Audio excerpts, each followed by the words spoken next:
Senator, thank you for giving me a chance to speak today. My name is Adam, and I have a brief story to tell you, and then a question to ask. About 2.5 years ago, I was laid off from my job, and lost the insurance that went with it. At almost the same time, my wife was diagnosed with multiple sclerosis. We were able to find insurance on the marketplace because of the ACA's protections for people with pre-existing conditions. But our personal healthcare situation is neither affordable nor sustainable. We walk a razor's edge financially between premiums, co-pays, deductibles, from the $7,000 medical device that helps my wife walk, to her daily medication, which is priced at $60,000 a year. We've had 4 different insurers since 2016, and have faced gaps in coverage and rationing of care. In short, the kind of disruptions that are sadly commonplace for millions of Americans. We're still standing today because we've learned to beg and borrow and leverage our future in the face of a system designed to crush us financially. But this story isn't one of success, it's a story of failure. The failure of this government to put people's lives before corporate profit. I'm here today as a member of Portland's chapter of the DSA, and I have a couple of questions for you. First, if you're so concerned about the power of pharmaceutical companies, as you said yesterday, then why have you accepted hundreds of thousands of dollars in donations from those same companies? And second, if you really want to see healthcare treated as a right in this country, as you said yesterday, then why won't you come out in support of Medicare for all? Senator, I'm 40, my wife is 37. Do you actually think that allowing people to buy their way into Medicare at the age of 55 is a real solution for us? For anybody here? Is your only message to all the young people here today, try not to get sick between the ages of 26 and 55, and pray that you can afford it if you do? Senator, you're standing in the pathway of change, but change will not wait for you. You can either get on board or get out of the way.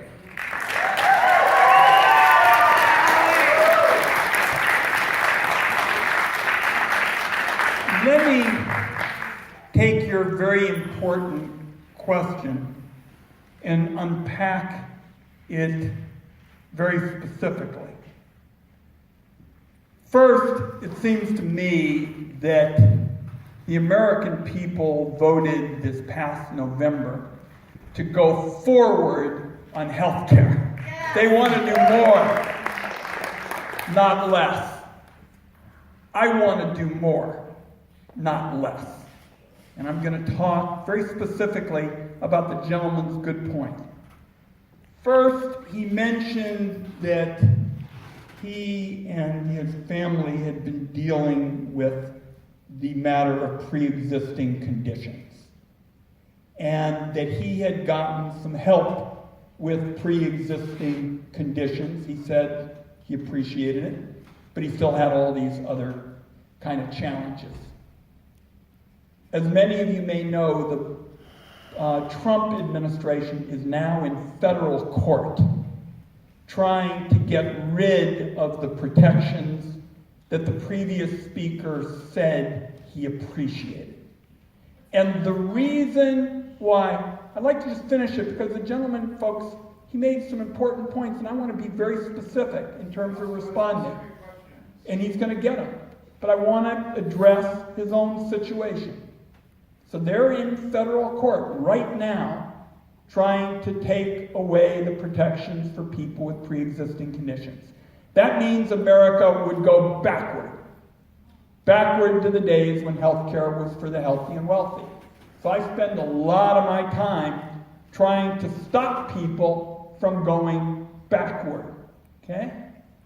I'd like to go forward. And the gentleman made the point that a big chunk of what he needs to do to have some health care security is to get the cost of prescription drugs down. He said he spends $60,000 a year on prescription drugs. I have introduced legislation that would change that. I've introduced legislation to get rid of the middlemen in prescription drugs. They're called pharmacy managers. We don't know what they're doing for themselves and what they're doing for you, but it isn't good. I've introduced the Spike Act, which would mean that if a drug company wants to raise its prices, they'd have to publicly justify it. The big pharma lobby is opposing all of these things that I'm proposing. Folks, let me just kind of finish this. I respected the gentleman's point. I'm going to. I respected the gentleman's point. I'd like to be able to answer the question. The Spike Act, to force them to justify what they're doing, going after the pharmacy managers, changing the Medicare law so that Medicare could bargain to hold down the cost of medicine. The big pharma lobby is opposing all three of those. Every one of them. Every one. Now, the gentleman asks about the politics. I can tell you the entire campaign finance system is a broken mess because we need to overturn Citizens United in America. That's the problem. The entire system is broken. So, when I told the previous speaker about taking on the big oil companies, the oil companies oppose what I'm doing. When I just told you about taking on pharma and the insurance companies, they oppose what I'm doing. A couple of weeks ago, I proposed something that was bolder than anybody has talked about. Wait till you see the lobbying against this. I proposed that the big companies that lie to you about protecting your privacy, the CEOs could be put in jail. That's pretty bold stuff, folks. That's taken on the most powerful interests. Oil companies, big pharma, big companies. You want to talk about how broken the campaign finance system is? We can talk about that all night. I have repeatedly voted to overturn Citizens United. You're absolutely right about how broken it is. But it is also relevant, and everybody can keep score. We put out scores of how people vote. I have voted to take on the biggest interests in America, and as long as I have the honor to represent you in the Congress, I'll continue to do it.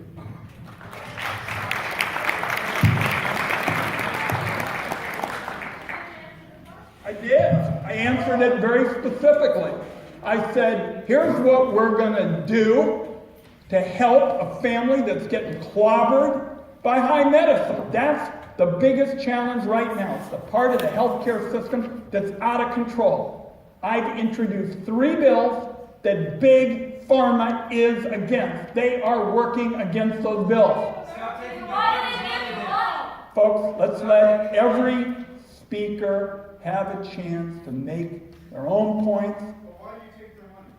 Folks, I just described the Citizens United driven system. And that's why big oil opposes what I'm doing, big companies oppose what I'm doing, big pharma opposes what I'm doing, and that's why I come to these meetings and listen to the people and respond to the concerns. Our next speakers. Folks, every speaker is going to get a chance. We can talk about health care on everybody's question. Let's just respect each speaker. Our next 2 speakers, so the last 3 numbers are